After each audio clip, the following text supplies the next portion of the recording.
Author's note: in writing this book, I wanted to be as authentic and truthful about my experience as possible. I wanted my story to be told in totality, the good, the bad, and the things I was always too afraid to talk about publicly. This meant going to places and discussing some subjects that are often kept away from teens for fear of them being too heavy. But the truth of the matter is, these things happened to me when I was a child, teenager, and young adult. So as heavy as these subjects may be, it is necessary that they are not only told, but also read by various teens who may have to navigate many of these same experiences in their own lives. This book will touch on sexual assault, including molestation, loss of virginity, homophobia, racism, and anti-Blackness. These discussions at times may be a bit graphic, but nonetheless, they are experiences that many reading this book will encounter, or have already encountered. And I want those readers to be seen and heard in these pages. Within these pages, the word nigger or nigga appears, sometimes in full and sometimes abbreviated as NNN. The same is true for fag and faggot and their abbreviations. I included these slurs in the text in specific ways for specific emotional and intellectual effect. Please use the same thoughtfulness when talking about this book. If you don't identify as Black, African American, or queer, don't use these slurs in full, which can be harmful to others. You can use common abbreviations like N-word or F-word instead. Please know that this book was crafted with care and love, but most importantly, to give a voice to so many from marginalized communities whose experiences have not yet been captured between the pages of a book. I hope this book will make you laugh at moments. I hope this book will make you cry at moments. I hope this book will open you up to understanding the people you may have never spoken to because of their differences from you. We are not as different as you think, and all our stories matter and deserve to be celebrated and told. With love, George M. Johnson. All Boys Aren't Blue Introduction, Black Queer. Here, Episode 1. It's a Girl, No a Boy. The story of how I entered the world was a foreshadowing. When my aunt first saw my head full of beautiful, jet-black curly hair crown from my mother's womb, she ran into the hospital's hallway where my family waited. "It's a girl! It's a girl!" she yelled, to my grandmother's excitement and to my father's slight disappointment. But by the time my aunt got back to the delivery room, and I had been fully born, she realized her quick assumption would soon need correcting. She ran back out to the family and said, actually, it's a boy." The "it's a girl, no it's a boy" mix-up is funny on paper, but not quite so hilarious in real life, especially when the star of that story struggles with their identity. Gender is one of the biggest projections placed onto children at birth, despite families having no idea how the baby will truly turn out. In our society, a person's sex is based on their genitalia. That decision is then used to assume a person's gender as boy or girl, rather than a spectrum of identities that the child should be determining for themselves. Nowadays, we are assigning gender even before birth. We have become socially conditioned to participate in the gendering of children at the earliest possible moment, whenever a sonogram can identify its genitalia. Gender reveal parties have become a trendy way to celebrate the child's fate, steering them down a life of masculine or feminine ideals before ever meeting them. It's as if the more visible LGBTQIA+ people become, the harder the heterosexual community attempts to apply new norms. I think the majority fear becoming the minority, and so they will do anything and everything to protect their power. I often wonder what this world would look like if people were simply told, "You are having a baby with a penis or a vagina or other genitalia. Look up intersex if you're confused about other." What if parents were also given instructions to nurture their baby by paying attention to what the child naturally gravitates toward, and to simply feed those interests? What if parents let their child explore their own gender instead of pushing them down one of the only two roads society tells us exist? When our gender is assigned at birth, we are also assigned responsibilities to grow and maneuver through life based on the simple checking off of those boxes. Male, female, black, white, straight, gay. Kids who don't fit the perfect boxes are often left asking themselves what the truth is. Am I a girl? Am I a boy? Am I both? Am I neither? As a child, I struggled mightily with these questions, and that struggle continued to show up in various ways throughout my life. Chapter Introduction, Episode 2, Understanding My Black and Queer Identity. Now, as an adult, I have a much better grasp of sexuality, gender, and the way society pressures us to conform to what has been the norm. I understand how this sense of normality doesn't hold a space for those of us who don't fit the aesthetic of what a boy or girl should be, or how a man or woman should perform. Unfortunately, we are still struggling to move the conversation past an assumed identity at birth. And LGBTQIAP+ people are not just fighting for the right to self-identify and be accepted in a society that is predominantly composed of two genders, which would be the bare minimum of acceptance. We are also fighting to survive physical acts of violence. Many of us are not even surviving that. The spectrum of our traumas can be as broad as our identities. I started writing this book with the intention that every chapter would end with solutions for all the uncomfortable or confusing life circumstances I experienced as a gay Black child in America. I quickly learned this book would be about so much more, about the overlap of my identities and the importance of sharing how those intersections create my privilege and my oppression.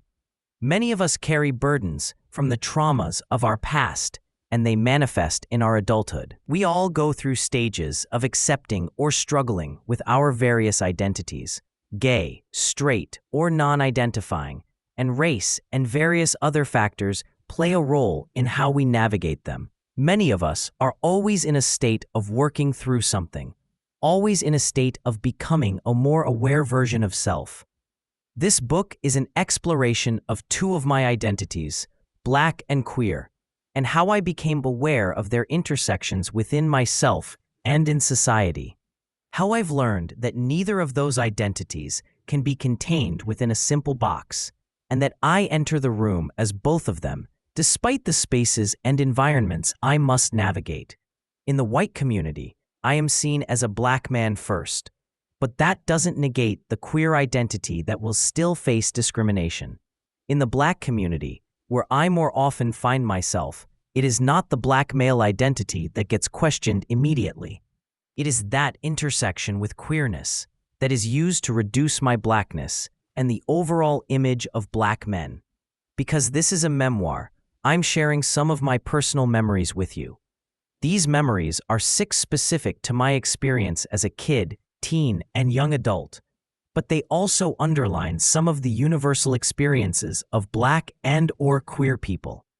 My struggles are that of Black men and queer men and people who exist at the intersection of both identities. That's where the manifesto part comes in. I believe that the dominant society establishes an idea of what normal is simply to suppress differences, which means that any of us who fall outside of their normal will eventually be oppressed. In each chapter of this book, I'll tell you memories of my experiences growing up and what I think they mean in a larger context of living as a Black queer person. Chapter Introduction, Episode 3, The Weight of a Word. I grew up hearing the word nigga, which was a term of endearment in my home. It's become a term of endearment in many Black families. By the time I was in middle school, I was using the word regularly with friends. It was the thing to do as a 13-year-old, that is, to curse and use the N-word. We were all doing it. It was how we greeted one another, how we clowned one another. We had different tones and inflections that could tell you the way the word was being used, but never with the at the end. We knew saying that word with the hard meant something different. By high school, I stopped using it. Surrounded by whiteness, I wasn't going to dare let my classmates get comfortable using that word with or around me. Anytime a white student even tried to utter it, I checked them. White kids love to test black kids on things like that. Certain black kids were fighting so hard to fit in. They would let white kids steal that part of our culture just so they could pretend they were accepted in white society. By college, I was back in a predominantly black school, back to using the N-word again with my new friends. It was just like middle school, except as an adult I knew I could use it, and no one could say anything to me about it. Truth be told, most professors hated that we used the word. They were of the opinion that the word had too much hatred in it for us to ever be able to take back full ownership in any variation. The N-word was the last word heard by many of my ancestors when they were being beaten and shackled, forced into enslavement in a new land. It was the last word heard by my people when they were lynched as a spectacle for white people. Strange fruit hanging from the poplar trees, as the great Nina Simone would sing. So, for many of my professors who grew up during Jim Crow, experiencing legalized segregation, there was no reason to be proud of that word. It was during those years in college, and right after college, that the NAACP and the National Action Network decided that it was time for the black community to bury the N-word. There was this belief that if we stopped using it, the word itself would lose its power. This brought out arguments on both sides. People for and against this action to destroy a word that is so tied to the most painful parts of history in America. I began to shift to the side that thought it was best to bury it. At that time, I was learning how to be a respectable Negro with the good grades and a college degree, attempting to fit into white society, wherein I felt I deserved to be treated as an equal. It was important to me that I didn't use that word, because I felt it made us less than. Chapter Introduction, Episode 4, Unlearning Shame, Finding Myself. I felt that our using that word was a bad thing, because white people cringed when we said it, because certain black people cringed when we said it. To me, it just didn't make sense to keep using it, especially because it remained controversial. I did what I always did with most things I didn't want to deal with. Buried it. I wasn't just trying to bury the N-word, though. In burying the N-word, I was also burying my queerness. If I couldn't see parts of my own blackness as respectable, there was no way I was ready to see my queerness as respectable either. But now I know that queerness is a part of blackness, and that there is no blackness without queer people. Then, early in 2012, Trayvon Martin was killed by George Zimmerman, and my entire perspective shifted on being a black person in this society. I saw that the New Age civil rights movement was being led by people who looked like me, people who were fighting for me and other black children. It was during this time that my unlearning process really began. My eyes were opened by seeing the shooting of black people at the hands of police, seeing the killing of black children like Tamir Rice at the hands of police, seeing that it didn't matter whether you were an affluent black, a poor black, a child, or an adult. In the eyes of society, I was still a nigger, and my love for my blackness meant that I had every right to fight for my people and every right to take back ownership of that word. So I stopped using the N-word. I understand now that my blackness is self-defined and that to use the N-word or not use the N-word is my choice. But it shouldn't be based on the comfort of those who constantly seek to invalidate me. I understand now that there is no such thing as a respectable Negro in the eyes of society, nor was I ever made to be one. Black, my second identity, queer, is a journey that I will be on until the day I die, and I honestly believe that.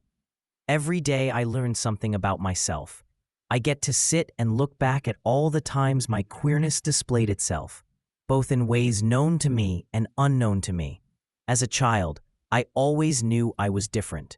I didn't know what that meant at the time, but I now know it was okay to be that different kid. That being different didn't mean something was wrong with me, but that something was wrong with my cultural environment, which forced me to live my life as something I wasn't. The fact that I couldn't see my full self in Black heroes or the history books was more about the changing of history to spare white guilt than it ever was about me knowing the whole truth. I learned that kids who saw me as different didn't have an issue until society taught them to see my differences as a threat. Those differences, like being effeminate and sassy, were constantly under attack my entire childhood from kids who didn't even know why I needed to be shamed for those differences. It wasn't them shaming me as much as it was those raising them who taught them to shame others with those qualities. Most kids aren't inherently mean. Their parents, however, can make them mean. Chapter Introduction, Episode 5, Finding Brotherhood, Finding Me. By the time I reached middle school and high school, suppression was my only option. I had become even more of a minority in the population, and I had to deal with the intersection of blackness and queerness, and the double oppression that generates. For the first time ever, fighting for blackness in a white space came naturally to me, though, and I did it every chance I got. Fighting for my queerness, however, never seemed to be a viable or safe option. I lived in that isolation for all those years in high school. I only saw snippets of queer representation in small television roles. They were rarely played by 12 people who looked like me. But it was never to the extent that I ever gained the confidence to be that person. Thankfully, college opened my eyes to true reflections of myself, in literature, in art, in class beside me. Not early on, but right on time. I realized that the things I had always been running from had never left my side. That the things I had been chasing were all just a myth to turn me into someone I didn't want to be. In college, I took a risk and did something that was so far away from being queer that it should have put me even deeper in the closet. I joined a fraternity. I was trying to preserve an image of masculinity for myself, something that Black fraternities have run on for years. However, in finding the frat, I found myself. I found brothers with a common experience chasing the same thing. And instead of the universe giving us what we thought we wanted, it gave us what we actually needed. It gave us unconditional love and brotherhood from a shared queer experience. It gave me brothers who could see my humanity outside of my queerness. It gave me the confidence to define my blackness and my queerness and my manhood and my masculinity or lack thereof. I got to live in my totality and, for the 13th time ever, exist as both Black and queer in the same space and be loved for it, not shamed. Queer. Chapter Introduction. Before going to next episode, this final episode. From this book, Chapter Introduction. In this book, we are going next chapter, Smile, Episode 6. A story that must be told. I want the words of my life story to be immortalized.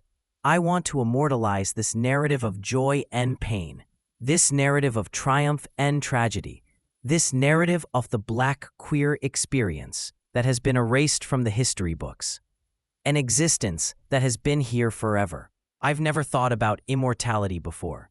I always assumed that my mortality would be linked to my inability to survive as a Black queer person. I have the deaths of so many people who look like me in mind. From the HIV epidemic, to domestic violence, to suicide. I watch people like me who don't survive the oppression. They become today's news and yesterday's headlines. I remember being nervous about writing a book like this. I wasn't sure if this was my story to tell. In writing this, though, I realized that I wasn't just telling my story. I was telling the story of millions of queer people who never got a chance to tell theirs. This book became less about having the answers to everything, 14, because I haven't been Through everything, it became less about being a guide and more about being the gateway for more people to find their truth and find their power to live in that truth. I often think about a statement Viola Davis made when she won her first Oscar, something along the lines of encouraging people to go to the graveyard and dig up all the dead bodies in order to hear and tell the stories of those whose dreams were never realized. Those are the stories she's interested in telling. Although that is valid, I must challenge it. This book is proof positive that you don't need to go to the graveyard to find us. Many of us are still here, still living and waiting for our stories to be told, to tell them ourselves. We are the living that have always been here, but have been erased. We are the sons and brothers, daughters and sisters, and others that never get a chance to see ourselves, nor to raise our voices to ears that need to hear them. Toni Morrison states, in my favorite quote of all time, "If there's a book that you want to read, but it hasn't been written yet, then you must write it." This is the story of George Matthew Johnson. This is a story for us all. Act 1, A Different Kid. Chapter 1, Smile, Episode 7, where my story begins. I was 5 years old when my teeth got kicked out. It was my first trauma. But before I get into that, introductions. My name is Matthew Johnson. Well, realistically, my name is George Matthew Johnson. But at 5 years old, I didn't know that yet. It all will matter in the end, though. I'm from a small city located in New Jersey called Plainfield. About 30 miles from the bright lights of Manhattan, you could literally drive from one end of Plainfield to the other in less than 10 minutes. It's a compact city with so many interconnected stories. Triumph, tragedy, and trauma all exist within those few square miles. It is a place I once hated but grew to love as my true home, my only home. My family has been a part of the fabric of this city for more than 50 years. My parents both held down city jobs for nearly 3 decades and still live there to this day. My brother and I grew up middle class, or at least what black folk were supposed to think was middle class, with Christmases full of gifts under the tree. My little brother and I never wanted for a thing. We were blessed to have parents who understood what it was like to have the bare minimum, and who ensured that their kids never experienced that same plight. We are a rarity amongst most black folks who don't get to have intergenerational wealth like our white neighbors just one block over. Family came first for us. I grew up with my little brother, Garrett, in the house. Our older brother, Gregory Jr., and sister Tanya from my dad's first marriage had moved out by that time. There were also cousins, aunts, and uncles living in Plainfield. Holidays were always a big family affair. For reference, I think the movie Soul Food stands as the closest semblance to my upbringing, minus the fighting. Well, maybe a little bit of fighting. My parents both worked 9 to 5, 5 to 9, as we called it. My father was a police officer who worked very long shifts. My mother was the head of the secretaries at the police department and owned a hair salon in town, where she would go in the evenings after her day job. Some of my cousins used to live in the projects in Jersey City, an environment my mom's mother, Nanny, felt wasn't very conducive to the safe upbringing of small black boys. Their parents were like oil and water. I can recall one time when their mom and dad visited Nanny's house. Aunt Cynthia and Uncle got into an argument over laundry that I learned much later was really over drugs. It then escalated into a full-on fistfight in the upstairs hallway. That would be the last time I saw their mother for years. Nanny knew she didn't want her grandkids growing up in all that. As she put it, "Y'all can run the streets all you want, my grandkids will not." And from that moment, she took them in and put them into school in Plainfield. Nanny became the caregiver, cook, nurse, and disciplinarian for us all. Chapter 1, Smile, Episode 8, Knowing I Was Different. Nanny was brown-skinned and had a head full of gray hair. She was a bit heavyset, with one arm a little bigger than the other due to her lymphedema. She was from Spartanburg, South Carolina, and despite having lived in Jersey more than 35 years, she still had a very Southern accent. My family provided the kind of upbringing and support system anyone would hope their children would have. Wealth and love that should prevent a child from ever having to experience trauma or the same struggles that affected previous generations. Unfortunately, my life story is proof that no amount of money, love, or support can protect you from a society intent on killing you for your blackness. Any community that has been taught that anyone not straight is dangerous is in itself a danger to LGBTQIAKP people. The elementary school allowed me to start kindergarten at age 4 because of a loophole in the system, and my birthday being a month after school started. I remember having to test in to kindergarten because of it. So I was 5 when this event took place, in the spring of that next year. By that age, I already knew I was different, even though I didn't have the language to explain it or maturity to understand fully what different meant. I wasn't gravitating toward typical boy things like sports, trucks, and so on. I liked baby dolls and doing hair. I could sense that the feelings I had inside of me weren't right by society's standards either.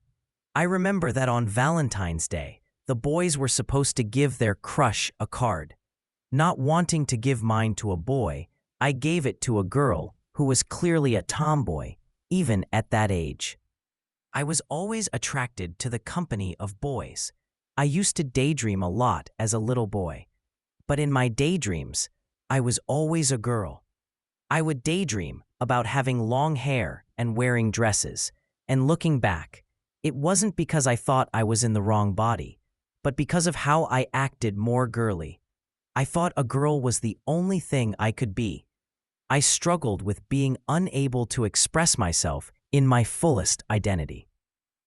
One that would encompass all the things that I liked while still existing in the body of a boy.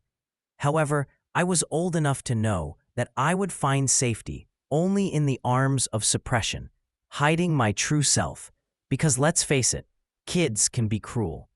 I integrated well though, or so I believed at the time.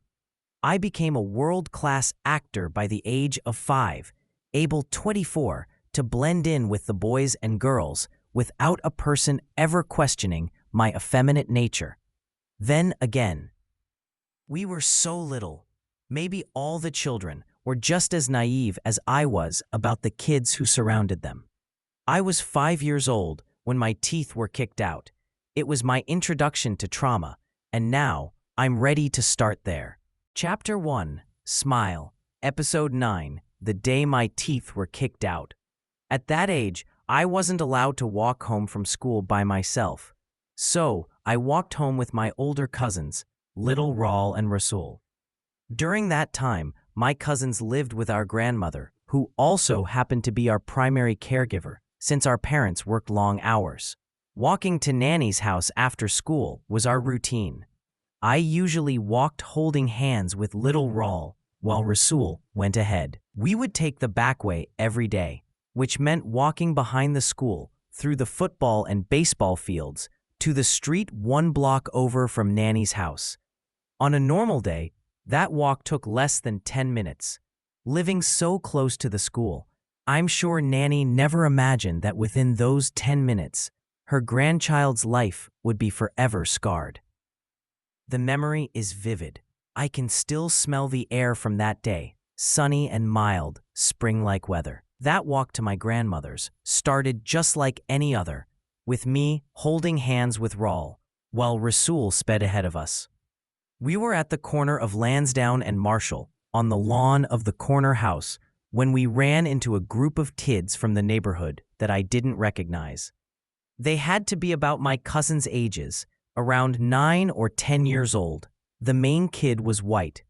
To this day when we talk about it, we use his full name, but I won't say it here. The other kids were black and white if memory serves me correctly. My cousins knew who they were, I guessed, because they immediately began arguing. When I sit with this memory, there is no sound in the moment, I can see it. When I write about it now, my body can feel it. But as I close my eyes to think about it, the situation was instant chaos. I got extremely nervous. I just held on to Rawls' hand even tighter.